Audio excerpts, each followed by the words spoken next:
Mesdames et messieurs, bonjour. Merci d'être fidèles à ce programme à l'heure de Pékin. Aujourd'hui, nous allons parler du sommet Chine-Asie centrale qui s'ouvre à partir du 18 mai. Nous allons revenir sur, on va dire, ce premier grand raout de l'année 2023 en Chine. Nous allons y revenir avec notre consoeur Shang Hui de CGTN français qui est déjà en ligne. Shang Hui, bonjour. Bonjour, comment J'espère que allez-vous? ça va très bien et vous-même. Ça va. Voilà, ce sommet, je le disais en introduction, ce sommet qui s'ouvre le 18, pourquoi la Chine attache-t-elle une telle importance aux relations avec ces pays d'Asie centrale? Oui, alors il s'agit d'un sommet très important pour la Chine, puisque d'abord, pour vous mettre déjà dans le contexte, le sommet Chine-Asie centrale se déroule du 18 au 19 mai à Xi'an, dans la province du Shanxi, située dans le nord-ouest intérieur de la Chine. Donc les 6 pays en tout qui vont être présents au sommet, le Kazakhstan, le Kirghizistan, le Tadjikistan, le Turkménistan, l'Ouzbékistan et la Chine, donc en tout 6 pays, la Chine et des pays de l'Asie centrale. Ouais. À cette occasion, les chefs d'État vont se rencontrer et vont discuter ensemble sur le renforcement de la coopération à venir entre les 6 pays. Donc, pourquoi la Chine attache-t-elle une importance à l'Asie centrale? Parce que l'Asie centrale, c'est une partie très importante pour la Chine, non seulement parce qu'elle a des intérêts communs de développement avec la Chine, historiquement parlant, et aussi c'est le cas aussi pour aujourd'hui, mais aussi parce que l'Asie centrale, c'est la partie relie la Chine et l'Europe. Donc c'est une région qui est cruciale pour le transport, pour les échanges commerciaux. Donc l'Asie centrale est aussi la première région où l'initiative Ceinture et Route a été lancée. C'était en septembre 2013 que le président chinois Xi Jinping a prononcé un discours au Kazakhstan proposant l'initiative de construire conjointement la ceinture économique de la route de la soie. Voilà. Alors, mais quelles sont les coopérations concrètes entre la Chine et ces pays d'Asie centrale?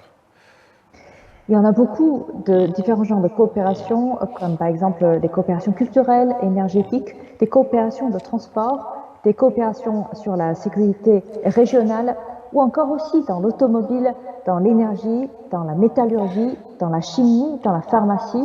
Mais aussi, je voudrais surtout souligner, c'est l'interconnexion entre la Chine et les 5 pays d'Asie centrale qui est cruciale pour la Chine et aussi pour le développement de ses propres pays.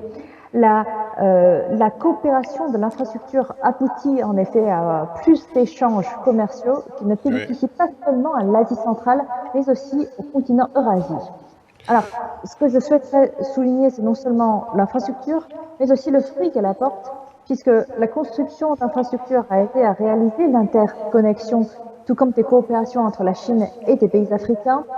Après, à partir du moment où vous avez la route, à partir du moment où vous avez des chemins de fer, eh ben maintenant c'est le volume commercial qui augmente. Donc le transport ferroviaire de fret Chine-Europe passant par l'Asie centrale s'est accru.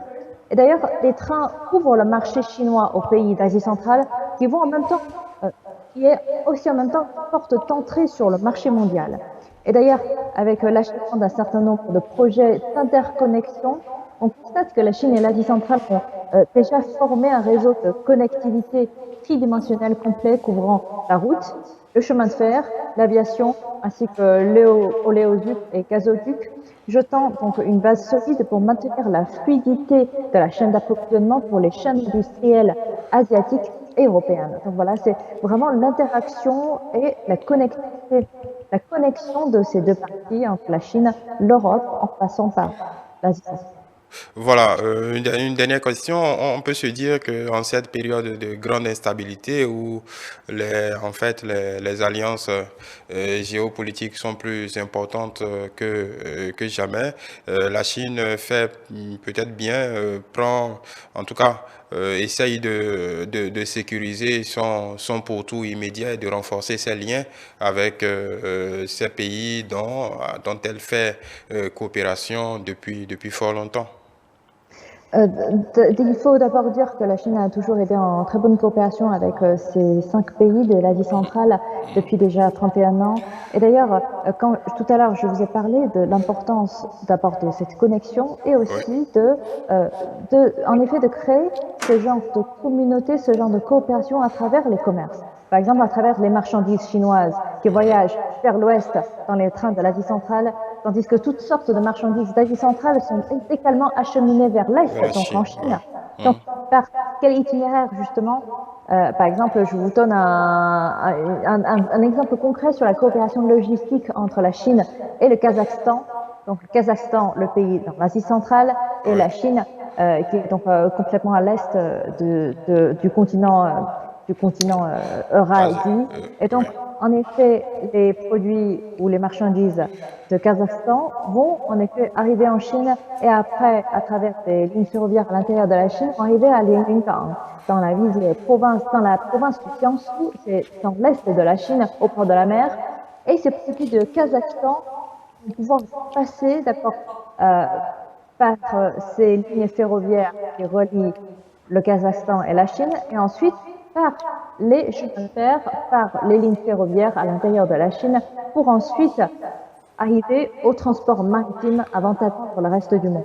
Donc, Voilà. sur le plan commercial, on rappelle qu'entre la Chine et ces 5 pays d'Asie centrale, eh bien, le volume des échanges entre la Chine et ces pays ont multiplié de plus de 100 si on compare le volume d'aujourd'hui et le volume d'il y a 30 ans.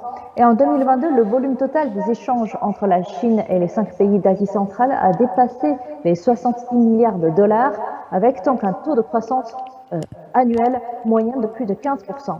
Donc, bien sûr, quand on parle de cette croissance économique, cette croissance commerciale entre la Chine et les pays de ces 5 pays d'Asie centrale, il faut dire que c'est le fruit de l'interconnexion entre la Chine, l'Asie Et ça centrale paye. et Oui. l'Europe.